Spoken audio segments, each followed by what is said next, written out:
इसमें एक एक्सपेंस है जो मैं भी आपको पढ़ाता हूँ, मैं अभी बीच में से एक दो तरह स्किप कर रहा हूँ। 7 number, any other expense not exceeding 4% of the chargeable rent paid or payable wholly and exclusively for the purpose of driving chargeable rent including administration and collection charges. इस एडमिनिस्ट्रेशन एंड कलेक्शन को underline कर लें जरा। Basically administration and collection charges क्या होते हैं? आपका business ही ये है कि आप घर बनाते हैं और रेंट पे दे देते हैं, ठीक है। आपका कारोबार ही ये है कि आप घर बनाई जा रहे हैं और रेंट पे दे रहे हैं।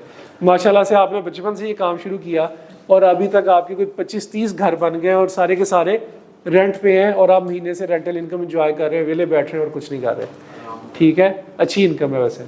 अच्छा, अब आप 30 घर हैं, अब 30 घरों में खुद तो नहीं जाते होंगे, खुद तो नहीं रेंट लेने जाते होंगे ना, तो अब उसका क्या करते होंगे? आप एक बंदा रख लिया, ठीक है। उसका ये काम होता था कि वो हर घर में यकम तारीख को जाके कहता था भाई रेंट दे दो, और आगे से वो कहते थे यार कल आना, ठीक है। वो अगले दिन फिर जाता था भाई पिछले महीने का रेंट दे दो। वो जो बंदा है वो आपका क्या आ जाएगा? एडमिनिस्ट्रेशन एंड कलेक्शन चार्ज, उसकी जो तनख्वाह जारी होगी, ठीक है। वो जिस मोटरसाइकिल पे बैठ के जाता होगा और उस मोटरसाइकिल का पेट्रोल का खर्चा आता होगा, वो अगर कोई घर दूर है तो जाते जाते बीच में कुछ खाना पीना थोड़ा बहुत कर लेता होगा, तो उसको रेंट को कलेक्ट करने के लिए जो बंदा रखा, उसको जो पेट्रोल दे रहे हैं, वो चार्जेस क्या कहेंगे? एडमिनिस्ट्रेशन एंड कलेक्शन चार्जेस कहलाएंगे, ठीक है। अच्छा, अब वो किस हद तक लेस करने की इजाजत है, ये नोट करिएगा बात। एक्चुअल जो खर्चा हो गया वो, या और 4% ऑफ RCT। एक्चुअल या RCT क्या था? बिल्डिंग के केस में ये सारा, इनमें से कोई, लैंड के केस में ये 4% of RCT which ever is lower. हाँ जी, बताया तो आप रेंट चार्जेबल टू टैक्स। मैंने आपको क्या बताया था? बिल्डिंग के केस में रेंट चार्जेबल टू टैक्स की फिगर क्या होगी? जिसमें रेंट भी आता हो, ये भी आता हो, ये भी आता हो, ठीक है। अगर सिर्फ रेंट ही आ रहा है, ये है ही नहीं, तो फिर वो हो जाएगा। अगर ये भी आ रहा है तो इन दोनों को ऐड करके, ठीक है। तो 4% of rent chargeable to tax या actual whichever is lower. इस केस के अंदर अगर वो आपको कह दे कि एडमिनिस्ट्रेशन एंड कलेक्शन चार्जेस का actual expense of collection and admin is ₹20,000, तो मैं क्या करूंगा? 1,80,000 का 4% कितना बना? 80,000 का 0.04 कितना बना? 7,200। और एक्चुअल कितना था? 20,000, विच एवर इज, कौन सा लोअर है? 7,200। तो मैं यहां पे कितना लेस करूंगा? 7,200, ठीक है। क्या हुआ? कहां पे? अच्छा यहां पे, हाँ सॉरी, 1,80,000 का 4%।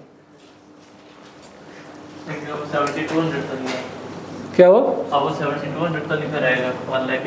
कितना बनता है बता दें? 1,80,000 का 4% क्या बन रहा है? 7,200 ही बन रहा है। एक ही तरह तस्वीर खींचेगा, एक दो और भी ऐड हो रहे हैं। इतनी तस्वीरें खेलेंगे आपको पता नहीं चलना कौन से वाले से पढ़ना है, कौन सी से नहीं पढ़ना, ठीक है जी। लगे समझ? ये 4% ऑफ RCT या actual whichever is lower मुझे लेस करने की इजाजत है, ठीक है। ये हमारे कुछ बेसिक थे। हमने रिपेयर अलाउंस पढ़ा, हमने इंश्योरेंस को पढ़ लिया, ग्राउंड रेंट पढ़ लिया, प्रॉपर्टी टैक्स पढ़ लिया, rent collection and admin charges को पढ़ लिया, ठीक है। आ जाए अब मजीद देखते हैं कौन कौन से हैं। पॉइंट नंबर 6, अच्छा ये जो 7 है ना, ये लिखने जो लिखा हुआ है जब वो पढ़ेंगे तो कंफ्यूज होंगे। सिंपल इसके साथ ये लिख लें, छोटा सा बना लें, एक्चुअल और 4% of RCD which ever is lower. इसका जो इंग्लिश में लिखा हुआ है वो ना भी पढ़ेंगे तो ठीक रहेगा।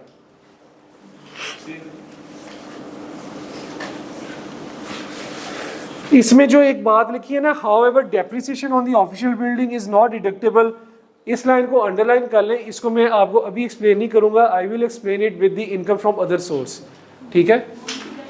हाउ एवर से आगे, उससे पहले जो है वो ये है एक्चुअल और 4% of RCT whichever is lower, ये इस तरह से इसके सामने लिख लें आप 7 नंबर पॉइंट पे।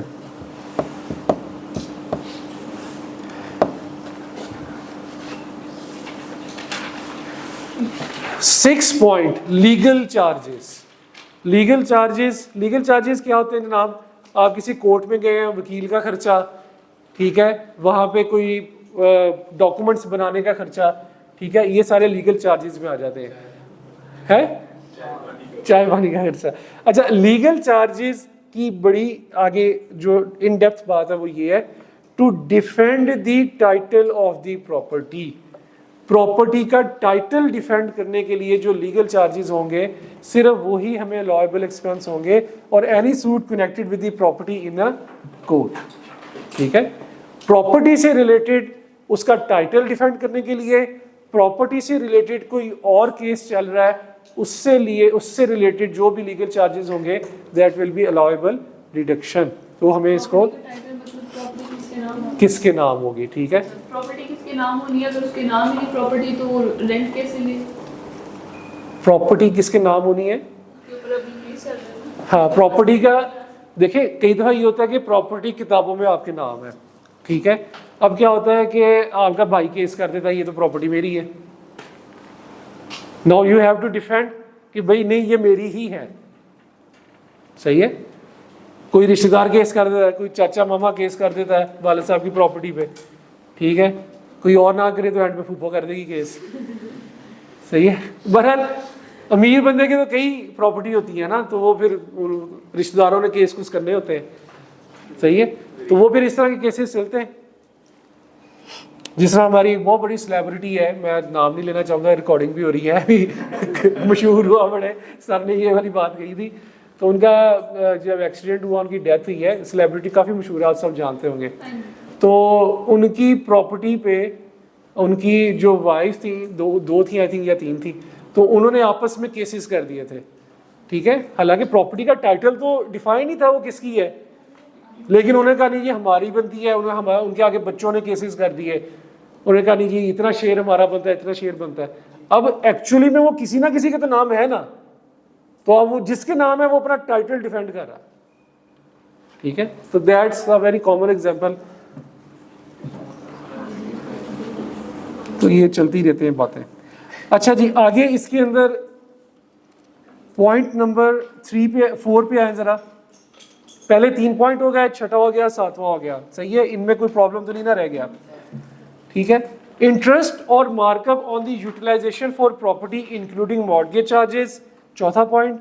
Where the property has been acquired, constructed, renovated, extended or reconstructed by the person with the capital contributed by the House Building Finance Corporation or a scheduled bank, the share in rent or share towards appreciation in the value of the property from the property paid or payable by the person to the said corporation or the bank in a year under that scheme। ये जो दोनों points है ना, इन दोनों points का अखज़ ये है कि अगर आपने कोई लोन लिया है, बैंक से ले लिया है, कोई इंडिविजुअल से ले लिया है, वो उठा दे जरा, सो गई, उठ जाए। कैमरा मैंने आप लोगों की तरफ कर देना, फिर आप सबने जागते रहना। अच्छा, जो इसके अंदर मैं ये कहना चाह रहा था कि इंडिविजुअल हो गया या आपने किसी बैंक से, HBFC से लोन लिया है, किसी इंडिविजुअल पर्सन से लोन लिया है और उस लोन से आपने प्रॉपर्टी कंस्ट्रक्ट की है, प्रॉपर्टी रेनोवेट की है, प्रॉपर्टी ठीक की है, गिरा के दोबारा बनाई है, और उस लोन या प्रॉफिट के ऊपर जो इंटरेस्ट पे कर रहे हैं वो इंटरेस्ट भी मुझे अपना अलाउएबल एक्सपेंस है, ठीक है। लोन के ऊपर आपने जो इंटरेस्ट देना है वो इंटरेस्ट भी आपको अलाउएबल एक्सपेंस है। इस्लामिक बैंकिंग में उसको इंटरेस्ट नहीं कहा जाता, उसे प्रॉफिट कहा जाता है। ठीक है, हलाल हलाल नफ़ा, ठीक है, उसे प्रॉफिट कहा जाता है कि आप हमें प्रॉफिट दे रहे हैं, लेकिन टर्मिनोलॉजी एक ही है, इंटरेस्ट ही कह लेंगे आप उसे।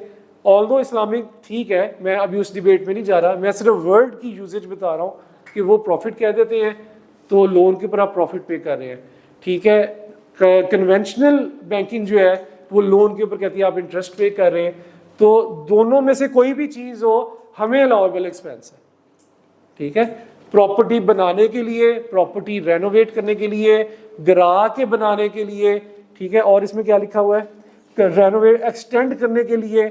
तो जो भी आपने काम करना है, जितना आपने लोन लिया होगा वो आपको एज एन अलाउएबल एक्सपेंस हो जाएगा। ठीक है, अलाउएबल इंटरेस्ट उसके ऊपर, लोन के ऊपर दिया गया इंटरेस्ट या प्रॉफिट, ठीक है, और जो है वो अलाउएबल एक्सपेंस हो जाएगा। अच्छा, इसके अंदर जो 5वें पॉइंट में ना इतनी डिटेल बात लिखी है ना इसने, ये मैं आपको बताता हूँ। जहाँ पे इसने लिखा है कि कंट्रीब्यूटेड बाय, दूसरी लाइन से, हाउस बिल्डिंग फाइनेंस कॉर्पोरेशन और अ schedule bank under a scheme of investment in property on the basis of sharing the rent made by corporation of the bank, the share in the rent and share towards appreciation in the value of property. Basically वो बाबू कहना क्या चाह रहा है, ये मैं आपको समझा देता हूँ, ये इसने इतनी तमहीद क्यों बांधी है। एग्जामिनेशन पॉइंट ऑफ व्यू से जो मैंने आपको बता दिया दैट इज एनफ। अब उसे बुक में इसको क्यों लिख दिया है, बेसिकली वो ये कहना ये चाह रहा है कि भाई आपने कोई घर बनाया, ठीक है, आपने घर बनाया और इस घर को बनाने के लिए जो लोन, जो कैपिटल कंट्रीब्यूट किया वो आपका अपना था, मिस्टर ए का अपना था, और बाद में जो हाफ कैपिटल था वो HBFC या किसी और बैंक ने दिया था। मिसाल के तौर पे ये घर बनाने के लिए 20 मिलियन चाहिए था। 20 मिलियन कितना बनता भला, 2 करोड़ रुपया चाहिए था, 2 करोड़ चाहिए था। तो 1 करोड़ 10 मिलियन जो है वो ए का अपना जाती था, और 10 मिलियन जो है वो उसने HBFC या किसी बैंक से लोन की सूरत में ले लिया। ठीक है, वो कहना ये चाहता है कि कल कला, क्योंकि ये 50-50% कॉन्ट्रीब्यूट किया है, कल कला को आपने जब आपके घर की वैल्यू एप्रिशिएट होगी, प्रॉपर्टी या लैंड या घर की वैल्यू तो नॉर्मली तो एप्रिशिएट ही होती है ना। आपने 2010 में बनाया, ठीक है, 12-13 में जाके वैल्यू बढ़ गई, तो कहते हैं कल कला को ये जो 20 मिलियन की वैल्यू है ये बढ़ के 25-30 मिलियन तक अगर चले गई, तो आप जो हमें पैसे दे रहे हैं इंटरेस्ट की सूरत में या प्रॉफिट की सूरत में, बेसिकली वो इंटरेस्ट या प्रॉफिट नहीं है, वो जो वैल्यू में एप्रिसिएशन है, उस एप्रिसिएशन में जो हमारा हिस्सा है वो हमें दे रहे हैं। समझ लगी? वो कहना ये चाहते हैं कि आप ये ना कहेंगे कि जी आप हमें इंटरेस्ट दे रहे हैं, आप ऐसे ना कहें कि आप हमें इंटरेस्ट दे रहे हैं, भाई घर बनाने में हमने भी कंट्रीब्यूट किया है। जब हमने भी कंट्रीब्यूट किया है तो इस घर की जो वैल्यू बढ़ेगी, इस घर की जो वैल्यू बढ़ेगी, उस वैल्यू बढ़ने में हमारा भी हिस्सा है।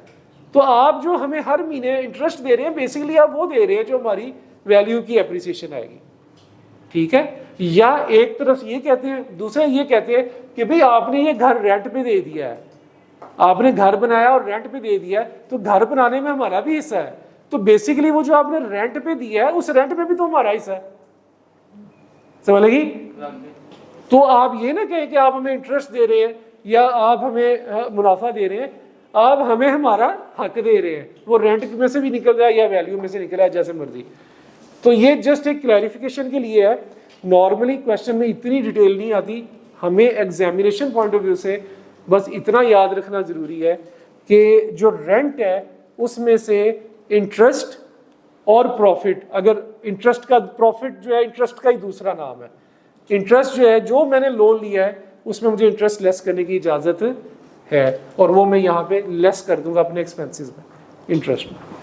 ठीक है, एग्जामिनेशन पॉइंट ऑफ व्यू से मुझे सिर्फ इतनी ही लेस करूंगा मैं interest expense, what ever the case 4000 actual जो भी आएगा। ठीक है, मैं इस दलील को नॉर्मली लोग क्यों नहीं मानते, इसलिए नहीं मानते, वो कहते हैं भाई ये इंटरेस्ट ही है। अगर वो ये कहे कि भाई आपने इसे रेंट पे दे दिया है तो हमें हमारा रेंट में से शेयर मिल रहा है, इंटरेस्ट नहीं मिल रहा, तो मुझे सिर्फ आप ये बताएं कि उसने अगर यकम जनवरी में बनाया है और यकम जनवरी 2023 में बनाया है और रेंट पे दिया है उसने यकम जनवरी 2024 में, तो इसने पूरा साल अगर रेंट पे नहीं दिया तो क्या ये माफी देगा वो पूरे साल के इंटरेस्ट की? नहीं ना देगा। तो ये तो कहेगा भाई जी आपने लोन लिया है, मुझे अगले महीने से ही इंस्टॉलमेंट किस्तें देना शुरू करो इंटरेस्ट की। ठीक है, हाँ, तो वो इस वजह से ये चीज़ इतनी वैलिड नहीं बनती। तो हमारे लिए यही ज़रूरी है कि जी आपने जो लोन लिया है उस लोन पे दिया गया इंटरेस्ट या प्रॉफिट, प्रॉफिट का नाम इंटरेस्ट का दूसरा नाम प्रॉफिट, वो लेस करने की इजाज़त है। ठीक है, इसको ज़रा रिवाइंड करें सारी चीज़ों को। रिपेयर अलाउंस मुझे लेस करने की इजाज़त है, कितना? 1/5 ऑफ RCT। ठीक है, इसकी अब हम इंशाल्लाह कल से आके हम इसकी एग्जांपल्स करेंगे। इंश्योरेंस का खर्चा मुझे लेस करने की इजाज़त है। रिपेयर अलाउंस मुझे बिल्डिंग पे लेस करने की इजाज़त, लैंड पे नहीं। इंश्योरेंस मुझे बिल्डिंग पे करने की इजाज़त है, लैंड पे नहीं। ग्राउंड रेंट मुझे एक्चुअल खर्चा लेस करने की इजाज़त है, ये भी एक्चुअल, ये भी एक्चुअल, ये अलाउंस। प्रॉपर्टी टैक्स मुझे लेस करने की इजाज़त है, एक्चुअल। इनकम टैक्स लेस करने की इजाज़त नहीं है। लोन लिया है मैंने प्रॉपर्टी बनाने के लिए, उसे संवारने के लिए, उसे एक्सटेंड करने के लिए, उस लोन पे इंटरेस्ट या प्रॉफिट लेस करने की इजाज़त है। रेंट कलेक्शन या एडमिन एक्सपेंस एक्चुअल या 4% of RCT which ever is lower, वो मुझे लेस करने की इजाज़त है। और अगर लीगल एक्सपेंस इनकर कर रहा हूँ अपनी प्रॉपर्टी के टाइटल को डिफेंड करने के लिए या प्रॉपर्टी से रिलेटेड किसी और लीगल केस के लिए, तो वो लीगल खर्चा भी मुझे लेस करने के लिए इजाज़त है। इसमें कोई कन्फ्यूजन, कोई क्वेरी तो बताएं। कल फिर ये करते हैं कि इसकी एग्जांपल स्टार्ट कर लेते हैं। ठीक है, हाँ मेरे ख्याल से स्टार्ट कर ले यार। नेक्स्ट में पता क्या होना है, नेक्स्ट में आप लोगों का रिजल्ट आने वाला होना है। रिजल्ट कब आना है? आ गया हुआ है। अच्छा, तो फिर तो कर ले यार, फिर किसका वेट है? अच्छा, वो दो कैफ का